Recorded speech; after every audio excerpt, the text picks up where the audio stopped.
গল্প একটি ভুল। নাইট শিফট অনেকক্ষণ শুরু হয়ে গেছে। ওদের অল্টারনেটিভ ডিউটি থাকে। একবার কনফার্ম লেটারটা পাই, তারপর তোমায় আর এসব হাবিজাবি কাজ করতে হবে না। হসপিটালের গেটে পৌঁছে দিতে গিয়ে কথাটা বলল রজত ময়ূরীকে। বলে হাসপাতালে ঢুকে পড়ে ময়ূরী। করিডোর থেকে ঘুরে গিয়ে লিফট ধরে সে। বাইরে রজত একটা সিগারেট ধরিয়ে মোবাইলে মেল চেক করে। নতুন কিছুই নেই। এমার্জেন্সিতে একটা ক্রিটিক্যাল পেশেন্ট এসেছে। ময়ূরী, এবার তুই দেখ, আমি চললাম বলেই হাঁটা দেয় রাজশ্রী। ময়ূরী নিজেকে বলে, ক্রিটিক্যাল পেশেন্ট না হলে এমার্জেন্সিতে রাখবে কেন। কিছুক্ষণের মধ্যে সুগন্ধ ম্যাডাম এসে কার ডিউটি কোথায় বলে দিল। ময়ূরী যদিও আন্দাজ করেছিল ওর কোথায় ডিউটি হবে, কারণ বেশিরভাগ সময় রাজশ্রী আর ওর অল্টারনেটিভ ডিউটি পড়ে। খুব কমই এর ব্যতিক্রম হয়। পেশেন্টের ড্রিপটা দেখে নিয়ে স্যালাইনের বোতল বদলানোর সময় মনে হলো কেউ যেন ওর নাম ধরে ডাকছে। কিন্তু এই কেবিনে তো অচৈতন্য পেশেন্ট ছাড়া আর কেউ নেই, তাহলে কে তার নাম নিল? এসব ভাবনার মধ্যেই ওর মোবাইলটা বেজে ওঠে। রজতের ফোন দেখে রিসিভ করে। কথা বলতে বলতে স্যালাইন বদলানোর কথা সে বেবাক ভুলে যায়। মেট্রন টোয়েল দিতে গিয়ে এই দৃশ্য দেখে বিশাল চটে যায়। গর্জে ওঠে তাড়াতাড়ি পেশেন্টের কাছে গিয়ে নিজেই স্যালাইন বদলাতে থাকে। আচমকা বকুনিতে ময়ূরী ঘাবড়ে যায়। তাড়াহুড়োতে মোবাইলটা হাসপাতালের মেঝেতে পড়ে যায়। সাফাই দেওয়ার জন্য যে সে কিছু বলবে তার আগেই মেট্রন বলে ওঠে, এত ইরেসপন্সিবল মেয়ে আমি আজ পর্যন্ত আমার কেরিয়ারে দেখিনি। কাল তোর ফায়ার লেটারটা নিয়ে যাবি আমার কেবিন থেকে। ময়ূরী একটা জোর ধাক্কা খায়, তারপর মিনমিন করে বলে, পৌঁছে মাকে ফোন করতে ভুলে গিয়েছিলাম, তাই এখন করলাম। তাছাড়া আমি এখনই রেখে দিতাম। Very sorry. মিথ্যে ওষুধে কোনো কাজ হলো না। উল্টে মেট্রন বলল, আর কত ইরেসপন্সিবল হবি? একই ভুল বারবার করবি, তারপর গল্প বানাবি? ডিসগাস্টিং। ময়ূরী বলে, এক্সট্রিমলি সরি ম্যাডাম, কিন্তু তখন তো আমি ইন্টার্ন ছিলাম, এক্সপিরিয়েন্স ছিল না। মেট্রন তাচ্ছিল্যভাবে বলে, এক্সপিরিয়েন্স হয়েই বা কী লাভ হচ্ছে? মেট্রন বেরিয়ে গেলে একটা টুলের ওপর বসে পড়ে ময়ূরী। গত বছরের একটা ঘটনা মনে পড়ে যায় ওর। রেষারেষিতে একজন বাইক আরোহী খুব বীভৎসভাবে জখম হয়েছিল। স্থানীয়রা ছেলেটাকে ধরাধরি করে এই হাসপাতালে এনেছিল। ময়ূরী তখন ইন্টার্ন। কৌতূহল হয়েছিল বলে দেখতে ঢুকেছিল ক্রিটিক্যাল কেয়ার ওয়ার্ডে। যদিও সে অন্য ডিপার্টমেন্টে ইন্টার্নশিপ করছিল সেই সময়। ডান হাত আর পায়ে ব্যান্ডেজ। হঠাৎ তার একটা হাত খপ করে ধরেছিল ছেলেটা। আচমকা ধরায় ময়ূরী ঘাবড়ে গিয়ে এক ঝটকায় হাতটা ছাড়িয়ে দুপা পিছিয়ে যায়। মনিটরে দাগগুলো বেশি ফারাকে উপর নিচ হতে থাকে। ছেলেটা চোখ বিস্ফোরিত করে শেষ হয়ে যাওয়া স্যালাইনের বোতলটা দেখতে দেখতে ময়ূরীর হাতটা আবার ধরার চেষ্টা করে। সেও বোঝে বোতলটা পাল্টাতে হবে, কিন্তু হাসপাতালের স্টাফেরা এত ইরেসপন্সিবল কী করে হতে পারে যে এমন ক্রিটিক্যাল পেশেন্টের কাছে কোনো মেডিকেল স্টাফ অ্যাপয়েন্টমেন্ট করেনি? এটা তার বোধগম্য হয় না।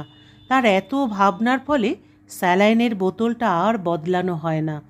ফলে মনিটরে দাগ আড়াআড়িভাবে সোজা হয়ে যায়। মনিটরে চোখ পড়তেই একটা জোর ধাক্কা খায় ও। রোগীর বিস্ফোরিত খোলা চোখ দুটো স্থির হয়ে ওর দিকেই তাকিয়ে। ঘটনাটাও ভুলেই গিয়েছিল, তাহলে আজ হঠাৎ কেন মনে পড়ল? এই একটা বছরে মুখে না বললেও মনে মনে কি তাহলে ও নিজেকেই দায়ী করত সেই বাইক আরোহীর মৃত্যুর জন্য?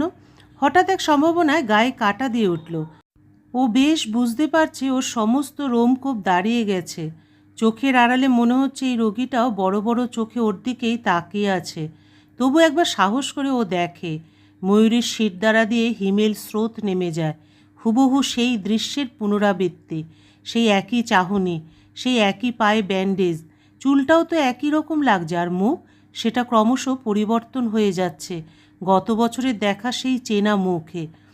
সেই মুখে ক্রূরতা, ঘেন্না আর হিংস্রতা একই সঙ্গে ফুটে উঠেছে। হিংসা ফেটে পড়েছে তার ভয়াবহ মুখমণ্ডল থেকে। এর কারণ জানে ময়ূরী। তার অসাবধানতা নয়, তার বেপরোয়া ভাবই আসল কারণ। যদিও সে নিজের মনকে বলে যাচ্ছে আচমকা হাত ধরায় সে ভয় পেয়ে পালিয়ে গিয়েছিল, কিন্তু সত্যিটাও নিজে খুব ভালো করে জানে। কারণ ও যদি অন্য কোনো স্টাফকে খবরটা দিত তাহলে হয়তো ছেলেটা বেঁচে থাকতো। এত ভাবনার মধ্যে যখন কোমর সোজা করে রোগী উঠে বসে, তারপর বেড থেকে নেমে পড়ে। দৃশ্যের আকর্ষণীয়তায় একটু একটু করে পিছোতে থাকে ময়ূরী। পায়ে পায়ে রোগীটা ওর দিকেই এগোচ্ছে। হেন সময়ে হাতড়ে হাতড়ে দরজাটা পায়। এক টানে ভেজানো দরজাটা খুলে করিডোরে বেরিয়ে পড়ে। ছুটে লিফটের সামনে গিয়ে বোতাম টিপতে থাকে, কিন্তু লিফট আসার নাম নেই। কেবিন থেকে বিভৎস চেহারা রোগীটা বেরোয়। বড় করিডোরটা পেরিয়ে ময়ূরীর কাছে পৌঁছতে ওর বেশ কিছুটা সময় লাগবে, সেটাও বুঝতে পারে, কারণ বাইক অ্যাক্সিডেন্টে তার পায়ে যথেষ্ট চোট লেগেছে। সে খুঁড়িয়ে হাঁটছে। ময়ূরী এই সুযোগটাকে কাজে লাগিয়ে প্রত্যেকটা লিফটের সামনের বোতামগুলো টিপে দেয়। নিমেষের মধ্যে সব থেকে কোনার লিফটটা চলে আসে। ময়ূরী সেটাতে উঠে পড়ে সুবিধা মতো ফ্লোরের সুইচ টেপে। বিফলে যায় সেই চেষ্টাও। লিফট এক চুলও নড়ে না। ময়ূরী সিঁড়ি ধরবে মন স্থির করে। লিফটের গ্রিল খুলে এগোতে যাবে, তখনই সামনে এসে পড়ে বিভৎস রোগীটা। ময়ূরী দুপা পিছিয়ে যায়। ঘ্যাস ঘেঁষে গলায় রোগীটা বলে, আমায় মারলি কেন? বল, কেন মারলি আমায়? আমি তোর কি ক্ষতি করেছিলাম? তোর কাজ সেবা করা, আর তুই আমায় মেরে ফেললি? ময়ূরী ভয়ে ভয়ে মুখ খোলে। ও বলে, আমি মারিনি তোমায়, বরং আমি ভয় পেয়েছিলাম হুট করে হাত ধরায়।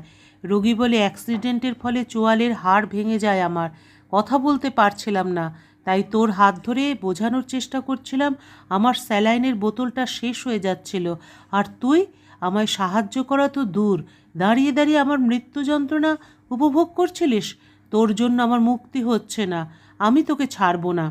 তারপরই হাত দুটো বাড়িয়ে দেয় ময়ূরীর দিকে।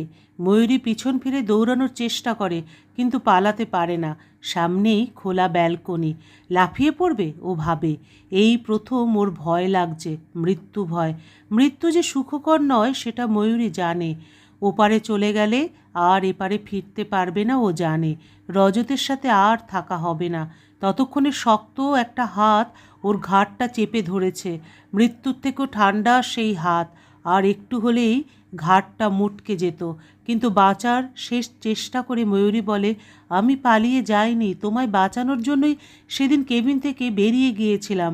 এইটুকু বলাতে ঘাড়ের ওপর শীতল হাতটা একটু যেন শিথিল হয়ে যায়।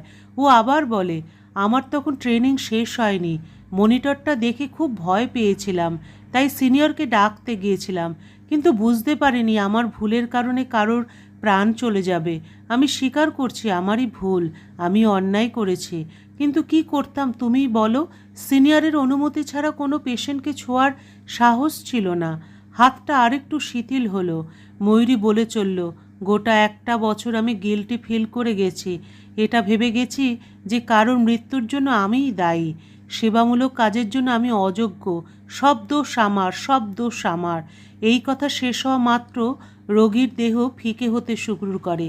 অবশেষে ধোয়ার কুণ্ডলিতে পরিবর্তন হয়ে ব্যালকনি দিয়ে বেরিয়ে বাতাসে মিশে যায়। এরপর ময়ূরীর জ্বর আসে, মাথাটা ঘুরে যায় আর সে মাটিতে লুটিয়ে পড়ে। চোখ খুলতেই ও নিজেকে হাসপাতালের বিছানায় আবিষ্কার করে। মাথার কাছে রজতকে দেখে উঠে বসতে যায়। রজত বাধা দেয়, কিছুক্ষণ ওকে জড়িয়ে ধরে থাকে, তারপর বলে, এখান থেকে ফোন পেয়ে ছুটে এসেছি, তোমার যদি কিছু হয়ে যেত আমার কি হতো? আমিও শেষ হয়ে যেতাম ময়ূরী, তুমি ছাড়া আমার তো কেউ নেই। ময়ূরীর চোখে জল আসে, কিন্তু রজতকে সেটা বুঝতে দেয় না। রজত বলে যায়, আমি জানি আমি অপদার্থ, তাই তোমাকে এত কষ্ট দিই, ওভারটাইম করো তুমি, আর আমি। রজতকে মাঝপথে থামিয়ে দেয় ময়ূরী। তুমি এসব নেগেটিভ কথা কেন বলছো? আমি তো ঠিক আছি এখন, আর তাছাড়া একটু প্রেশার ফল করেছিল, এত টেনশন করো না। রজত বলে, অত জানি না, তুমি সুস্থ না হওয়া পর্যন্ত কাজে জয়েন করবে না। সপ্তাহখানেক পরে ময়ূরী কাজে জয়েন করে। ওর প্রথম উদ্দেশ্য ছিল মেট্রনের সাথে কথা বলা। সেই পেশেন্টের ব্যাপারে জানতে চাইলে মেট্রন ওকে একটা আজব কথা বলে। সেই দিনের পর থেকে নাকি রোগীটার কোনো অস্তিত্বই নেই। জলজ্যান্ত একটা মানুষ যে এভাবে গায়েব হয়ে যেতে পারে, এটা মেট্রনের কিছুতেই বোধগম্য হচ্ছে না। কিন্তু ময়ূরী তো জানে আর রোগীটা আসলে কে, কারণ মানুষ হলে সে কখনো এভাবে অদৃশ্য হয়ে যেত না। গল্পের সমাপ্তি এখানেই। আবার দেখা হবে পরবর্তী আরেকটি গল্পের সাথে।